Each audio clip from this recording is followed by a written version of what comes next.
¿Cómo están? Buenas noches, estamos de regreso en Código Abierto. Nos acompañan esta noche, como les había informado, el congresista Mesías Guevara y Carlos Guamán. ¿Cómo están? ¿Cómo está, congresista? ¿Cómo estás, Carlos? Bien, gracias, buenas noches. Buenas noches y bienvenido, Mesías. Gracias, Jorge. Carlos, buenas noches y es un gusto estar acá con ustedes. Sí.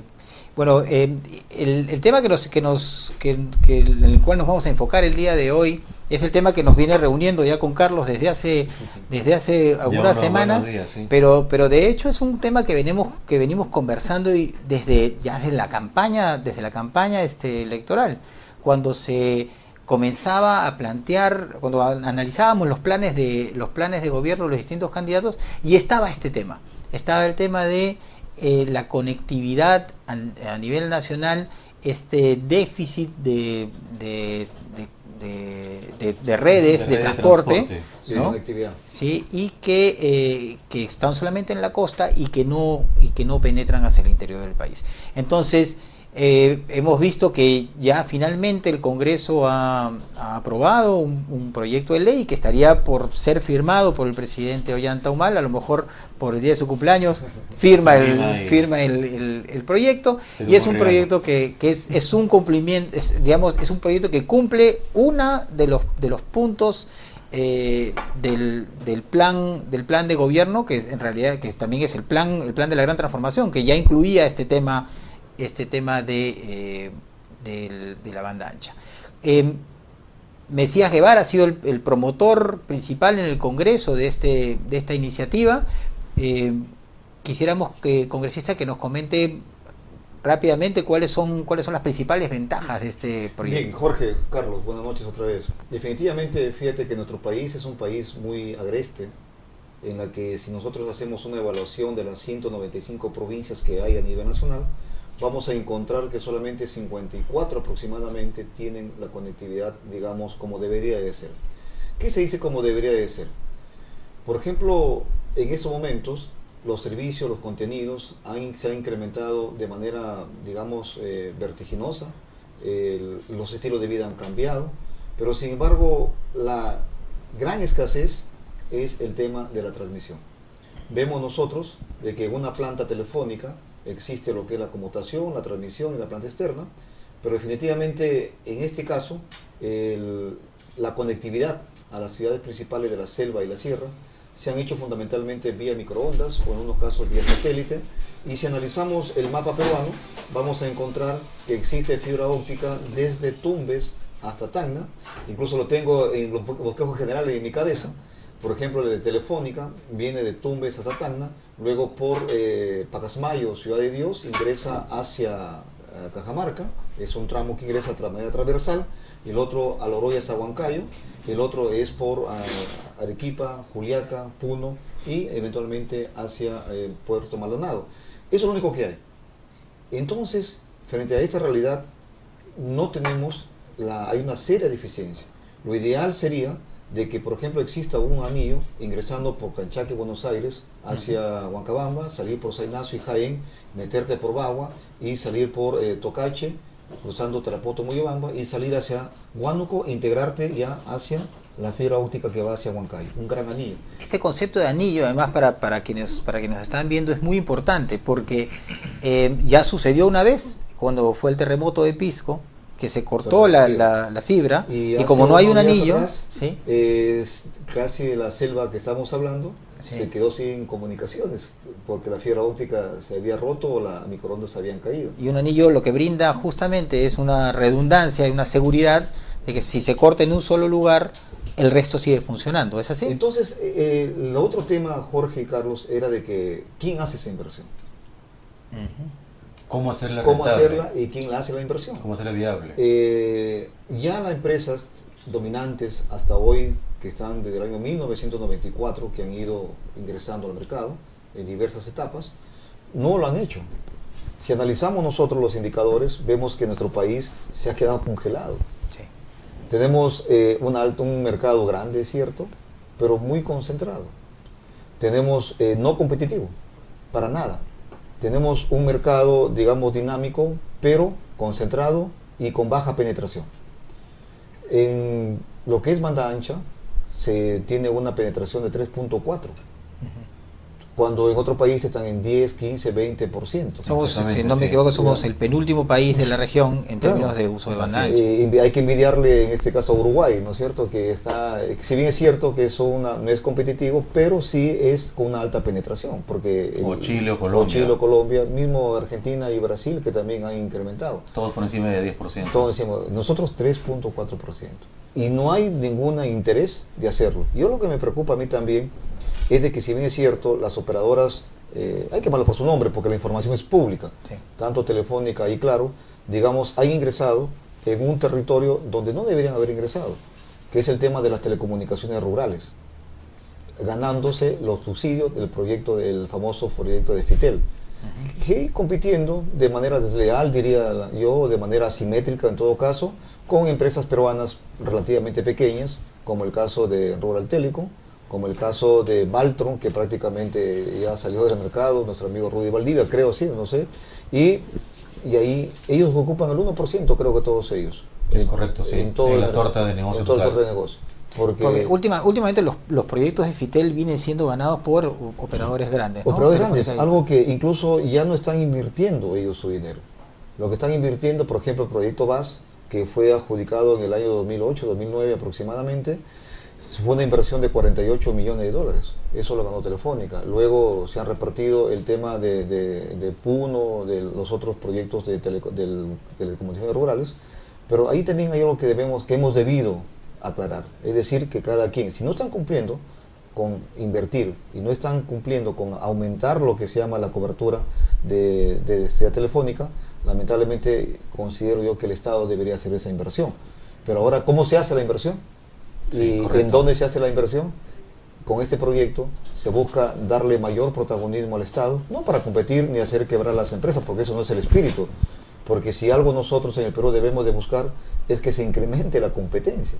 Aquí en el Perú no hay competencia. Correcto. Si me permites, en ese sentido, Carlos. En una de las declaraciones iniciales de la ley que traza el marco, detrás del cual está toda ya la parte operativa de cómo va a ocurrir el proyecto, se menciona de manera muy interesante que se declara de interés público y necesidad, interés nacional y necesidad pública, la creación de esta red dorsal para que sea promovido el desarrollo de la banda ancha en un entorno de masificación, en un ambiente de competencia.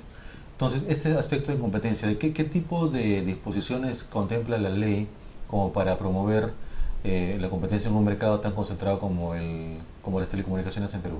Lo que pasa, fíjate, que en estos momentos, como decíamos, por ejemplo, esa parte de lo que se refiere, el tema de la integración del país, donde definitivamente, si tú analizas todo un plan técnico de telecomunicaciones, vamos a encontrar, por ejemplo, lo que significa el tema del factor de conexión, el costo de interconexión, el tema del acceso. Por ejemplo, hay proyectos, el proyecto BAR rural, que lo ganó Rural Telecom en su momento. Digamos, la filosofía del proyecto era que Telefónica le daba el acceso, les pide en un PDI, un punto de interconexión, y de ahí ya ellos vía microondas terrestres lo llevaban lo alargaban. Era como una extensión. Como una extensión. De alguna manera lo que se hace informalmente, ¿no? Ahora se hace informalmente. Claro, si el servicio llega hasta una ciudad intermedia y yo con una antena que las venden en el mercado, ¿verdad? Entonces, mira, ¿qué pasaba? Puedo llegar al otro lado. Ahí, por ejemplo, ahí es un caso específico de que hubo un momento en el que Telefónica le dijo a Rural Telecom: no te doy porque no tengo capacidad instalada. Entonces, de manera casi monopólica, prácticamente se cayó un proyecto interesante, pero que de manera empírica se ha dado y se viene dando a nivel nacional. Entonces, con este proyecto, lo que se busca es precisamente establecer una construcción de fibra óptica y pensar en un operador neutro, de tal manera que ese operador neutro no permita que ocurra esos temas. Un operador neutro sería un operador que permita que todos los demás operadores de telecomunicaciones puedan utilizar la misma red. Utilizar su infraestructura para llegar a la zona del país. Entonces, es una manera ya de generar competencia. Incluso yo abrigo la esperanza que cuando se reglamente ya este proyecto o cuasi ley, digamos, se genere las famosas microtelcos, es decir, microtelcos regionales. Es decir, ya pensar en un modelo wholesale, de tal manera que El transporte el está transporte, provisto por la red dorsal y ya las microtelcos se encargan de atender el acceso a nivel local. Empresas, podrían surgir empresas regionales, pequeñas, es decir, incluso ahí viene el otro concepto que también yo abrigo la esperanza que más adelante lo trabajemos, el MNBE, ¿no es cierto? Que también se está manejando el concepto, y el MNBO, que es los Enable y el Operator, ¿no es cierto? Sí. Claro, el Operator es más para las ciudades y el Enable es más para zonas rurales. Para zonas rurales, sí. Entonces ahí viene otro término que también debemos de seguir discutiendo. Por lo tanto, el espíritu de este proyecto de ley definitivamente es bajo un paradigma del principio del acceso universal, que incluso en la UIT en Ginebra se le considera como uno de los paradigmas que debemos de cumplir. Es uno de los pilares, sí. Uno de los pilares del acceso universal y además de la competencia. Y eso es lo que busca en el fondo este espíritu de este proyecto de ley. Hay muchos en el Congreso que el día que se debatió, el 14 de este mes, prácticamente levantaron y pusieron el grito en el cielo diciendo que nosotros éramos antiinversionistas o que estábamos pensando hacer que el Estado le genere una competencia desleal. Pero no es así, al contrario, es abrir el mercado. Si nosotros analizamos el mercado peruano, vamos a ver que es un mercado altamente concentrado y que hace falta una dinámica hacia la competencia. En ese sentido, sí. permíteme, Sí. perdón, Jorge. Precisamente ya que menciona ese punto, ¿no? Cuando hablamos de mercado concentrado nos referimos a que dos operadores tienen el 90% del negocio de telecomunicaciones en el acceso y el 80% de la capacidad instalada en el transporte, y además en ese sentido están integrados. Entonces, ahí la pregunta que tenemos es, no puedo evitar aludir a un comentario que nos alcanzó el señor viceministro Raúl Pérez Reyes la semana pasada, para un caso específico, a ver si estaba contemplado en la norma y de qué manera. Si es que uno de los operadores integrados que mencionamos, uno de los dos operadores dominantes en el mercado, formara una subsidiaria de tipo mayorista, por ejemplo, operador XX, red dorsal, SAC, que no tenga clientes finales, que es la condición que define la ley para calificar a un operador como neutro. Si forma esta subsidiaria que tenga su negocio de transporte como una subsidiaria distinta de la compañía primigenia, ¿podría participar en el concurso? Mira, si a mí me preguntas, yo diría que no, porque la idea es que la red neutra o sea una empresa en la que no necesariamente tiene que estar integrada, porque al final ten en cuenta que el acceso se convertiría en un factor clave de éxito, un factor crítico de éxito, entonces eso hay que evitarlo. Por lo tanto, si a mí me preguntas, yo diría que no, y eso acá se dice incluso que no tenga usuarios finales. Por lo tanto, yo lo que sí voy a estar atento, incluso voy a seguir conversando con lo del Ministerio al momento que se reglamente esta ley. O sea que son diversas etapas. Ya se aprobó en la comisión, luego en pleno, ahora ya viene la autógrafa y luego el reglamento. Entonces, yo voy a estar atento a ese tema. ¿Estaríamos hablando de una sola empresa o de diversas empresas, de acuerdo a lo que podría darse? Porque estaba pensando, por ejemplo, empresas que podrían estar interesadas en el transporte, pero claro, no en el servicio, son empresas, por ejemplo, de redes eléctricas, ¿no? Que no es un negocio ese servicio. Es ¿no? que las redes eléctricas, dentro de este proyecto se ha concebido que las redes eléctricas como infraestructura también van a servir para poder penetrar, porque fíjate que el modelo eléctrico es un sistema eléctrico muy interesante. Ha crecido hasta los últimos rincones del país y ahí hay que aprovechar esa infraestructura para sacarle la banda de guarda y ahí meter el tema de la fibra óptica. Por lo tanto, por eso había en el Congreso una de las observaciones que exigían de que dé la opinión también el Ministerio de Energía y Minas, pero cuando le dijimos que ya en la práctica se está dando. Incluso hay fibras ópticas en el caso del sur en la que ya se están utilizando en ese mismo sentido, por lo tanto la práctica se está dando. Ahora simplemente falta masificarlo, aprovechar y copiar el modelo de la penetración de la electrificación rural. Eso es un tema muy importante, pero ya se está dando ya. Incluso en Cajamarca hemos hecho un estudio ya con el FITEL, utilizando las líneas eléctricas. Sí quisiera complementarte brevemente, Jorge, de que así como podría darse el caso de empresas que tengan otro tipo de redes, sí existen perfectamente empresas de telecomunicaciones que no estén hoy día en el Perú, pero que dado el clima de inversiones tan favorable que hay en el país, podrían estar interesadas en esta oportunidad, de modo tal que el mundo no termina con los operadores dominantes que hay aquí, sino hay operadores de telecomunicaciones. Sí, hay muchos modelos de empresas que se dedican a invertir en infraestructura, pero que no su negocio no es la venta final, entonces pueden de alguna manera ahí se generar alianzas de la generación y la transmisión, como es el mundo eléctrico. Entonces, incluso fíjate, al momento de utilizar la infraestructura eléctrica, podríamos decir que hay estas dos alternativas. uno, de instalar fibra óptica, y la otra es utilizar la tecnología PLC, es decir, el Power Line Communication, es decir, utilizar como una portadora a la parte de la energía eléctrica. Entonces eso también podría darse, y por lo tanto eso tenemos que seguir investigando. Tengo entendido que en Paraguay creo hay una experiencia muy interesante con 10.000 usuarios. ¿Sí? Claro que en estos momentos el tema es la seguridad y también el costo del módem que te sirve para hacer eso. Se trata seguramente de hacer los cálculos financieros, sí, claro, de viabilidad el del negocio, o el plan de negocio, sí. como se le O conoce. sea, este proyecto de ley también incluye algunos otros elementos que hemos observado que son muy positivos, como el tema de incluir el desarrollo de contenidos, el tema del gobierno electrónico, y algo muy importante, la red NACE. Sí, entonces, si le parece, podemos discutir todos estos nuevos elementos que no se limitan solamente al tema de infraestructura en nuestro siguiente bloque dentro de unos minutos. ¿Cómo está? Nuevamente estamos aquí de regreso en Código Abierto. Estamos conversando con el congresista Mesías Guevara y con Carlos Guamán sobre el proyecto de ley para la promoción del desarrollo de la banda ancha en el Perú. Estábamos conversando en el bloque anterior sobre el papel que tiene que cumplir el Estado en promoviendo el desarrollo de la banda ancha, y me comentabas Carlos, sobre un concepto que aparece en la norma y que viene recogido además de la Constitución, sobre el principio de la subsidiariedad. Para efectos prácticos en esta norma, ¿de qué manera se plantea que la red dorsal cumpla con este principio? Bueno, el tema de la subsidiariedad se ha planteado en la Constitución como un horror del Estado, y hay un gran debate hasta ideológico ahí, si el Estado tiene que ser filosófico, mucho, ¿no? Entonces ahí lo que se dice la Constitución es que el Estado entra a dar servicios donde otros no lo dan. Donde no existe competencia, no tiene competencia, es el principio de subsidiariedad. Y fundamentalmente, por ejemplo, si vemos un sitio que hay un solo operador, incluso cuando tú le pides un servicio a alguien y no te lo da, no te contesta en un tiempo prudencial, significa que ahí no hay el servicio y tú puedes ahí... O sea, no hay un servicio disponible. Aun cuando esté instalado, claro, no es accesible. Así es, entonces, por lo tanto, ese es el concepto de la subsidiariedad. Hay otro tema que también a mí me gustaría conversar, que en este proyecto también se recoge la necesidad de que haya la red nacional del Estado, como también se ha puesto la red NACE.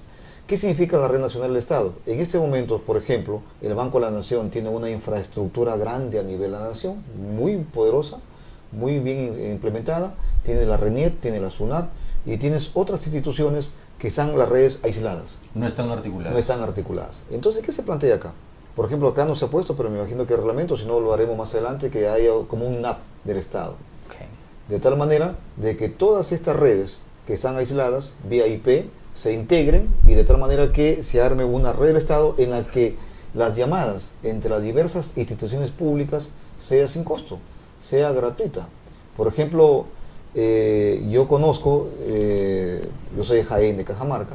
Por ejemplo, aquí está el municipio, acá está la biblioteca, acá está su edificio de rentas, y cada uno está conectado a la PSTN, es decir, tiene que hacer llamadas pagando. Claro. Que son parte de la misma... Llamando de aquí, el alcalde, para que llame a rentas, tiene que salir por la red telefónica. Entonces digo, ¿pero por qué no ponemos acá una central IP y ya está, no? Entonces mira lo que ahorra bastante dinero. Y gana mucha eficiencia. Y gana mucha eficiencia, habla lo que quieres, te transmite una comunicación, digamos, también segura, porque no estás a merced de lo que vaya a pasar en la PSTN. Pero además de eso, ese pequeño modelito tú lo replicas a los ministerios, lo replicas a las regiones. Entonces vamos a tener una eficiencia. Ahora se habla de la reforma del Estado, entonces la reforma del Estado hay que hacerlo de verdad. ¿Qué ahorramos? Ahorramos la mejora de las comunicaciones y ahorramos costos. Según los estudiosos expertos que hacen trabajo en este tema, se ahorraría entre el 40 al 47% el Estado en tema de telecomunicaciones. Okay. Entonces ahora, por eso siempre digo, no somos un país pobre, somos un país mal administrado. Sí, y de hecho he conocido casos de municipalidades rurales que tienen que pagar por enlaces satelitales, y que son enlaces satelitales de una velocidad que uno no tendría en su casa, y que resulta que cuestan pues cientos o miles de dólares. Carísimo. Por el servicio. Entonces, carísimo. Y eso finalmente ¿quién lo paga? Los contribuyentes de las áreas más pobres. ¿No? Entonces, porque luego tienen para invertir ya en lo que ellos necesitan. Entonces mira, eso hay que ir. Entonces, y otro tema que hay que tener en cuenta, que las telecomunicaciones, el sistema de información, incluso el gobierno nacional a través del CEPLAN debería de verlo A uno no le va a gustar, pero hay que decirlo, como algo estratégico para el desarrollo nacional. Porque vamos a mejorar las comunicaciones, ahí entra el OGI, que también aquí le estamos también... Absolutamente, sobre eso nos gustaría también que nos detalle. Sí, le estamos dando mayores potencialidades al OGI. Absolutamente, más facultades. Más facultades. Por ejemplo, hay que ir a la reforma del Estado a través del sistema de información y comunicación. Hay que empezar ya a automatizar los procesos, hay que tener metas claras. En este momento en el OGI creo que le falta eso, el mayor presupuesto, mayor capacidad de recursos.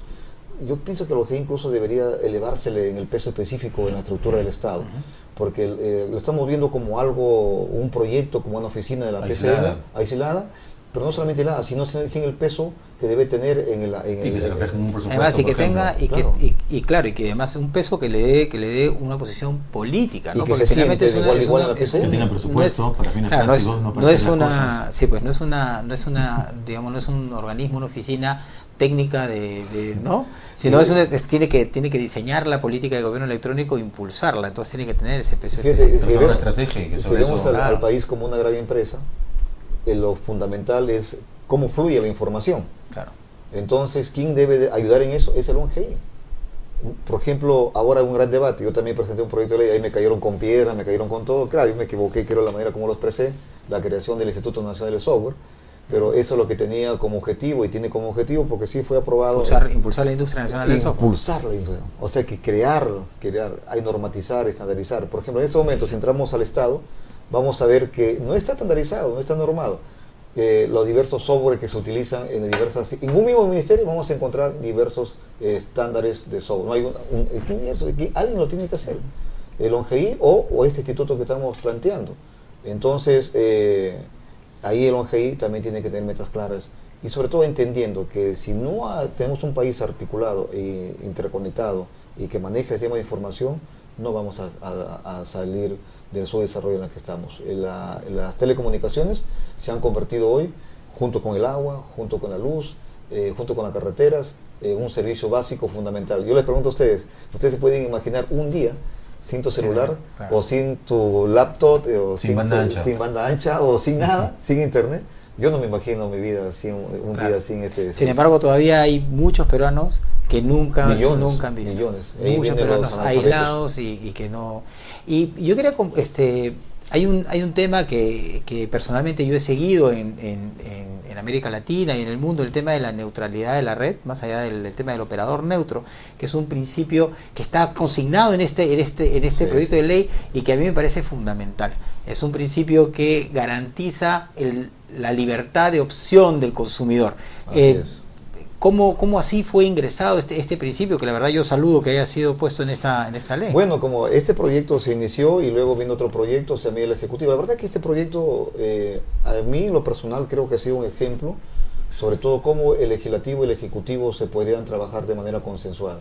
Entonces eso ya vino del Ejecutivo, la neutralidad, y hay que saludar como... Es un principio que ya OCIPTEL había consignado pero en un reglamento, pero al ponerlo en una ley estamos consolidando un principio que realmente... Y si más adelante fuera a ser incorporado en la próxima ley de telecomunicaciones del país. Es otro tema que también estamos trabajando de manera silenciosa, estamos trabajando en la nueva Ley General de Telecomunicaciones, que Dios mediante dentro de 15 días debemos presentar al Congreso, o sea que estamos muy activos en el tema de las telecomunicaciones. Lo invitaremos entonces, congresista, para conversar sobre esa ley creo que va a sacar roncha de verdad, o sea, porque viene la reclasificación de servicios, porque ahí hay que es muy necesaria y no quieren pagar impuestos por un servicio que están ganando, o sea, que dice, ¿por qué? Porque dicen que es un valor añadido sobre un valor añadido y por lo tanto no pagan impuestos y se la llevan.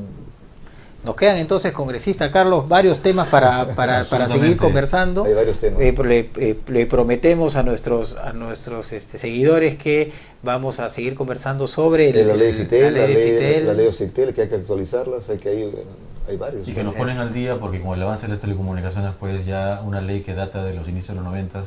Y la verdad que en su momento cumplió, ¿no? No hay que decir que es malo o buena, no, que ya cumplió. Fue buena, pero ya pasaron 20 años. Ya cumplió. Sí. O sea que sí.